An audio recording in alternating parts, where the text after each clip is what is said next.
Now, Dr. Bissonnette is from the Department of Human Ecology, Faculty of Ailes, is going to take us back to the 1790s, a revolutionary decade in fashion and material culture. What if you could get arrested and killed for the colors you wear or the mandatory cockade that you are not wearing? What if people or means of communication you had turned to for fashion advice were suddenly silenced? How would you dress? What if everything you knew about how to dress was questioned? Can you imagine a world where fashion is a serious affair, at times suspicious and subversive? This is a story of what is essentially a lost decade in fashion, when a multitude of silhouettes were worn concurrently. It examines how people transitioned from traditional 18th century dress to a new minimalistic aesthetic.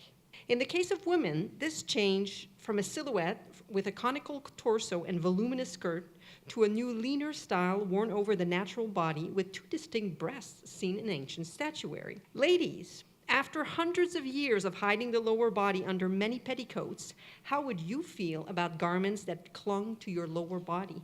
Gentlemen, would you be self-conscious in tight-fitting doeskin or fine silk knit breeches, which left nothing to the imagination?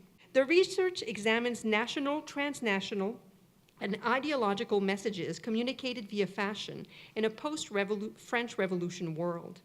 It maps changes in 1790s hairstyle, clothing, accessories, textile uses, and embodied practices for men, women, and children. It observes the rise of a new erogenous zone, such as the buttocks, and aims to address the discrepancy between artifacts found in museum collection and what has been said about them. It is essentially a recovery project that seeks surviving garments, of which there are very few, and those that exist are often altered. It is creating two databases of primary sources that include patterns of garments and depictions of dress in fashion plates and portraits.